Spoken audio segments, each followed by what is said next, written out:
Hello everyone, in this video I'm going to be talking about the Fabian Society.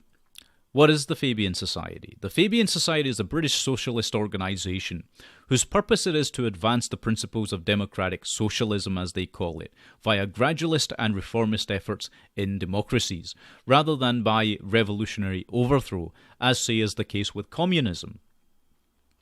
As one of the founding organisations of the Labour Representation Committee in 1900, it has had an important influence upon the British Labour Party, which grew from it.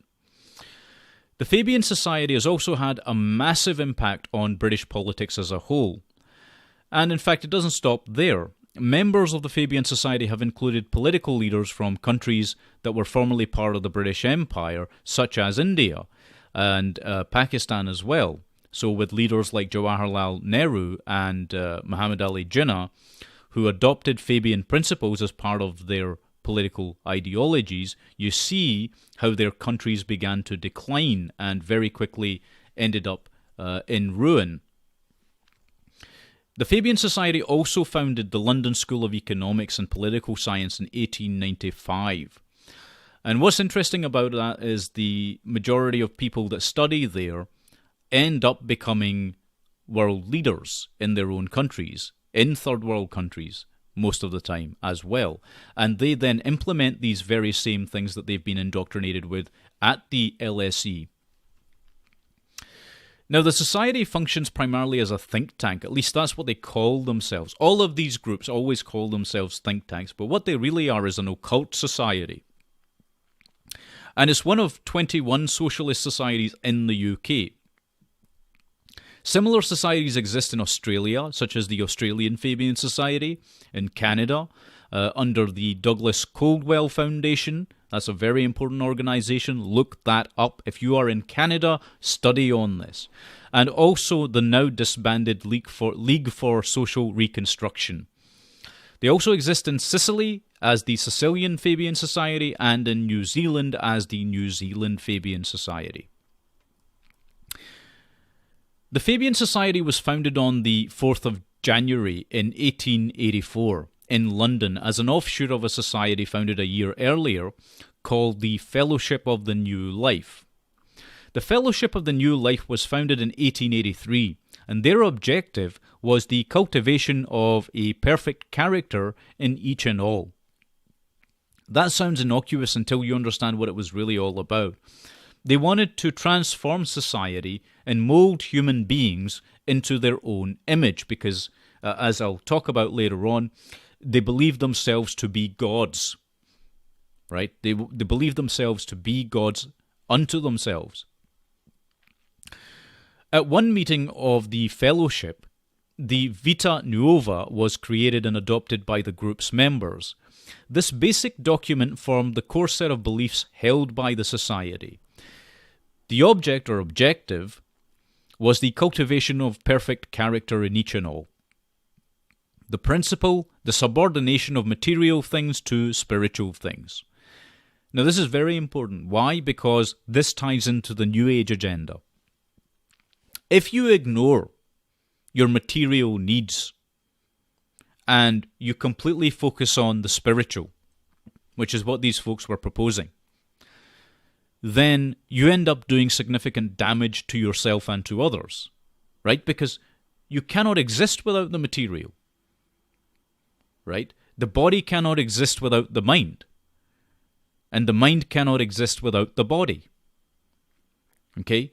But these people put all the focus, or tried to swing people towards having zero focus on the material. Fellowship. The sole and essential condition of fellowship shall be a single-minded, sincere, and strenuous devotion to the object and principle. Design. The promotion by both practice and precept of the following methods of contributing toward the attainment of that end. The supplanting of the spirit of competition and self-seeking by that of unselfish regard. Now again, this sounds innocuous until you understand, right, that the spirit of competition is central to every living being, particularly to human beings, excelling, right? Without the spirit of competition, we have no need to excel. We compete for everything in order to attain, in order to do better, to be better. But if you eliminate the spirit of competition, which is what these folks were talking about, what happens? Well, you just end up becoming an authoritarian collective, which is what these people want. They go on to talk about the simplicity of living, the highest and completest education of the young. Incidentally, they don't talk about in this document, they don't talk about education in the sense that you and I would talk about it. What they're really speaking about is indoctrination, ideological indoctrination of the young. And the younger the better, as far as they're concerned. This is a sick and evil ideology. It's a sick and evil group that came up with this. And you'll see why as we go on. Of particular interest in this organization, the preceding organization, the fellowship organization, which later became the Fabian Society. Of particular interest are the two founding members of this secret society, Henry Havelock Ellis and his wife Edith Ellis. Havelock Ellis was an English physician and sexologist. He was the co-author of the first medical textbook in English on homosexuality in 1897, and he actually pushed for normalizing it, normalizing the practice, right? I'm not talking about accepting the practice. I'm talking about the normalization of this practice. Please understand the difference between these two things, okay? You can accept someone for what they are. That's one thing. But to try and normalize it, what that actually means, it's a very clever play on words. What it mostly means in socialist jargon is to foist that upon everyone else, on the greater populace, right?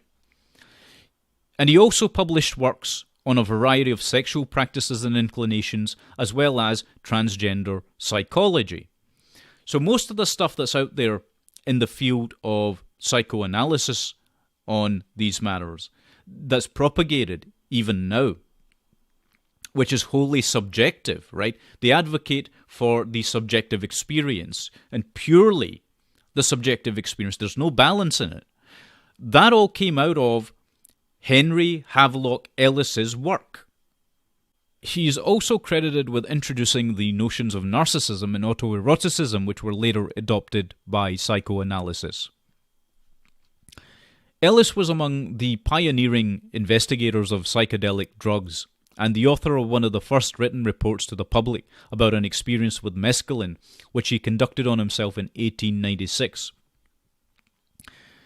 Now, that's not a big deal in and of itself, apart from the fact that you've got a drug user, an addict, who was attempting to push his beliefs onto everybody else. In fact, he wanted to force the public at large to accept his worldview, which was severely twisted. Why was it twisted? Because he supported eugenics. Okay, this guy was a eugenicist. In fact, to prove this point, I can tell you that if you look up this guy's biography, you'll find that he served as the president of the Eugenics Society. Okay? He served as its president. He was pushing for eugenics. He was a eugenicist. Now, Edith Ellis, his wife, that's a laughable term actually, and you'll see why, was a lecturer, writer, secretary, and general factotum of Fellowship House. She was openly lesbian and had several affairs with women, which her husband was aware of. Their open marriage was the central subject in Havelock Ellis's autobiography, My Life, which was published in 1939. You should read that because you'll get a sense of who these people were. They were wackos. They were completely and utterly whacked out their nut. Edith Ellis was among the first people to push for a conflation of feminism, socialism, and the LGBT or gay agenda. Okay? These people were ideologically driven. This is where the Fabian Society came from, because both husband and wife later became central key members in the offshoot organization, the Fabian Society, as well. But again, no one else will talk about this. No one will tell you any of this. This is what frustrates me the most, is that the information on this organization and these people is there. And the preceding organization that I've been talking about. So, members of the fellowship wanted to become politically involved to, as they put it, aid society's transformation. So, all members were free to attend both societies.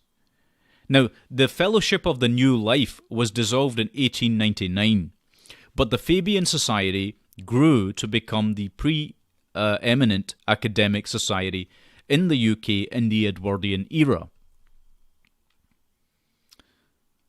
And this is where it came from, right? You've got a bunch of eugenicists that are pushing sexual deviance onto society and a wish to destroy that society, believing themselves to be gods. This is what it was all about. This is what happened. It's insane that people don't understand this. And governments across the world, by the way, adopted their principles. Wholesale. They didn't even question them. They just adopted them. And no one wonders why the world is in the state that it's in right now.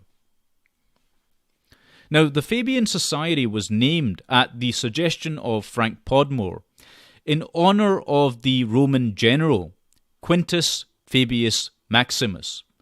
His Fabian strategy sought general and gradual victory against the superior Carthaginian army under the renowned general Hannibal through persistence, harassment, and wearing down the enemy by attrition. This is exceptionally important to grasp, because what we're saying here, what the Fabians actually are saying here, is that they are waging a war of attrition against humanity. They are admitting to that. And the populations are too stupid to understand this. They are waging war on you.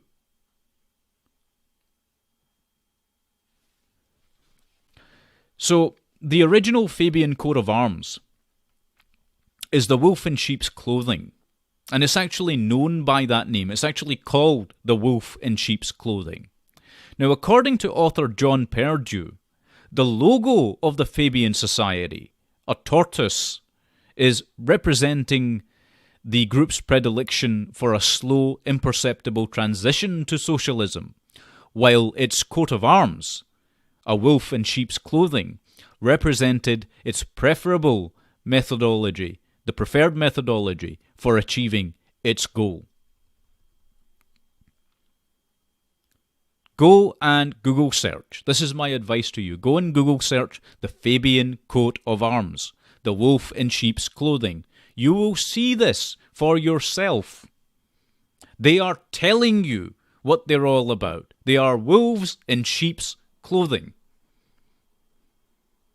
They are predatory. They see you as the prey. Now, Bertrand Russell is an interesting chap because he became a member of the society briefly, but he resigned after he expressed his belief that the society's principles of entente, in this case between countries allying themselves against Germany, could lead to war, which is exactly what happened. Bertrand Russell went on further to try and explain to the people, although it was kind of futile, a little bit like what I'm doing, to be honest with you. He went on to tell people that the First World War and the Second World War were primarily the creations of the Fabian Society. Right? And that Britain would end up at war, particularly with World War I. Britain would end up at war, which is exactly what happened. He was trying to warn people of what was coming if they kept going down this road of following the Fabians. Did anyone listen? No. Now, at the core of the Fabian Society, aside from the married couple that we talked about, were Sidney and Beatrice Webb. They were instrumental, particularly in the second generation of Fabians, which I'll talk about in a second as well. They were instrumental in pushing foreign leaders particularly, but also domestic governments, to accept their version of economic policy. Okay? They wrote a number of studies, including alternatives to the current systems of capitalism. So they proposed alternative cooperative economics that applied to ownership of capital as well as land. Right? Their economic models were based on complete socialist doctrine. To explain this to you in basic terms, they believed that all capital should be communally owned, but not owned by the people, but by governments. Okay, so for those of you that are a little bit slow, that's communism in a nutshell. Another interesting factoid, if you're interested in this sort of stuff, is that the first Fabian Society pamphlets advocated for social justice. These pamphlets were printed in the 1900s, the early 1900s. And the term social justice is a phrase that we are now suddenly beginning to become aware of, aren't we? Why is that? Well, because it's gained traction because of these social justice warriors, these SJWs.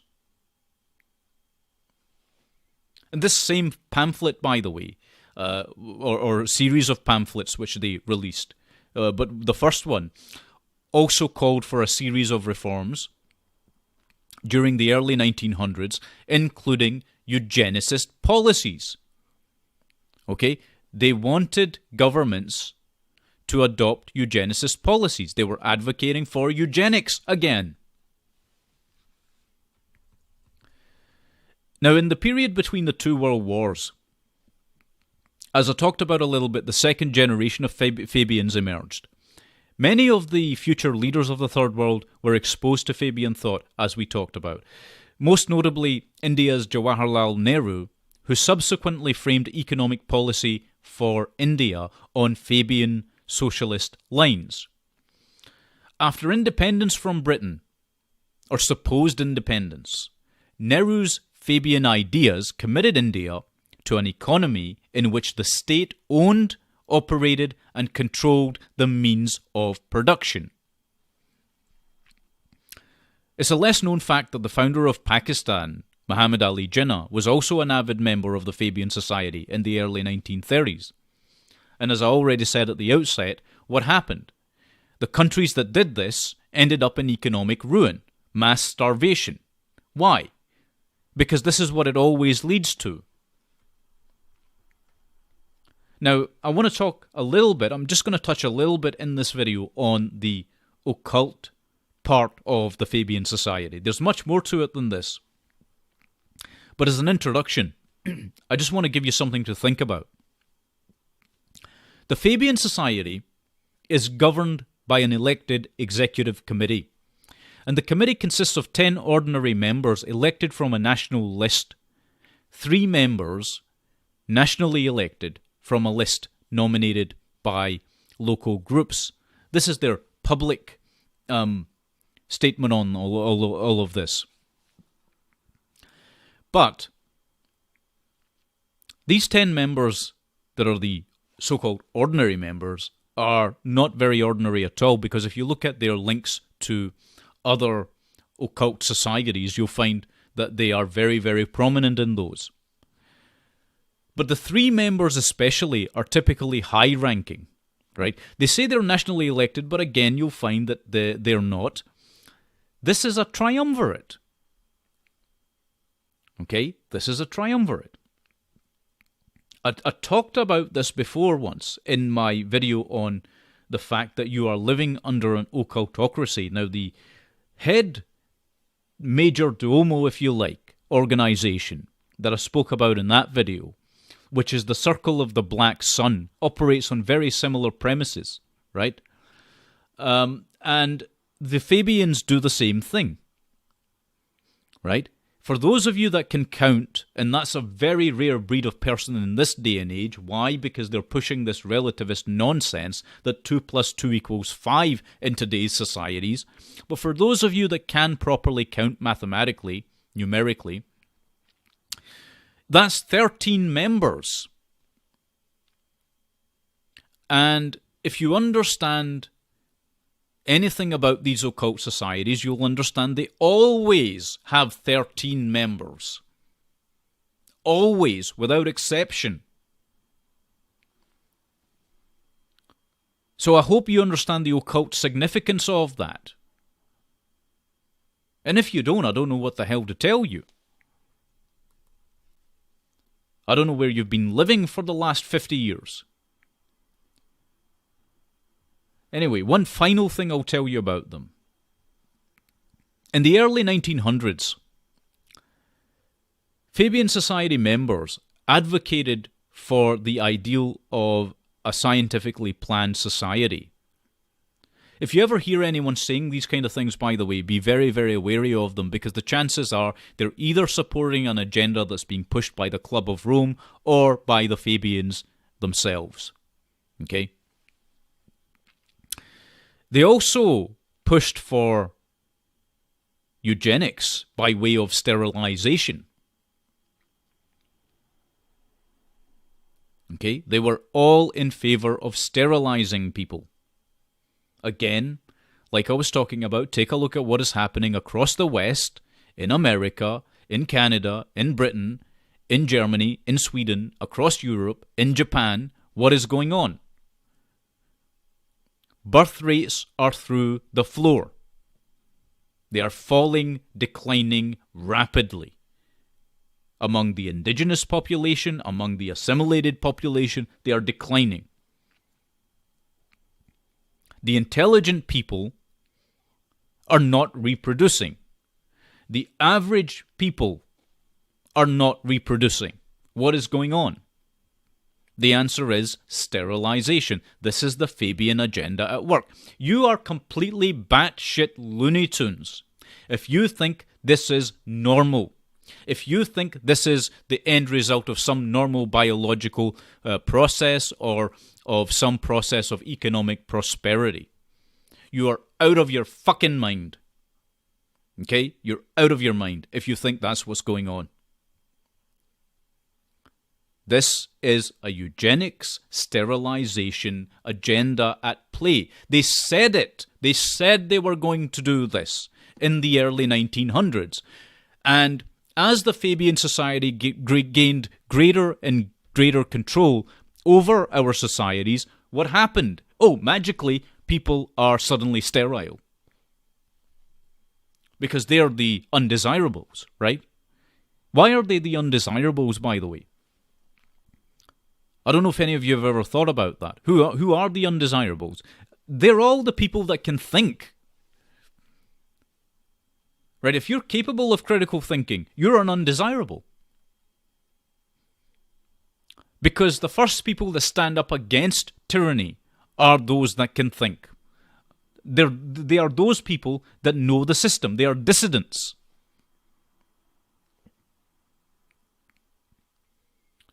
Anyway, H.G. Wells. I was going to say something about H.G. Wells as well. Because some people mention H.G. Wells and how he was a member of the Fabian Society. And that is true. But he was a member from 1903 to 1908. 5 years. A very brief period of time. And he got into it to try and understand what it was all about. And once he did, he became a vehement vocal critic of its operations. He published a paper in 1905, and most people won't have read it. He published a paper called The Faults of the Fabian, and he detailed what was wrong with the Fabians' ideology. Then he parodied the society in his 1910 novel, The New Machiavelli. He was not a fan of them. Once he understood what it was all about, he realized that he needed to make the public aware. But again, nobody paid attention. If you list the number of people that have tried to bring this to people's attention, right? We've got Bertrand Russell, Aldous Huxley, George Orwell, H.G. Wells. Each one of them has been ignored by society at large. Each one of them. And I have no doubt that this video will probably be ignored by the majority. Because they're comfortable in their ignorance. They are comfortable in their malaise. And if you see that I'm getting more and more frustrated, it's because I am. I'm frustrated with the ignorance. I'm frustrated with the lack of ability to think among people. And I'm frustrated with how quickly people become ideologically polarized. Anyway, I'll end this video on the following point. It's plain to see, when one looks at the origins of Fabianism, that they intended to re-establish the fascistic Roman Empire. Not the ancient Roman Empire or the Rome of Marcus Aurelius, but Rome under the rule of tyrants. Okay, this is what's going on. The re-establishment of the Holy Roman Empire. And right now you've got current governments across the world, in the UK, Canada, Australia, Germany, balls deep in this organisation, as well as the Club of Rome.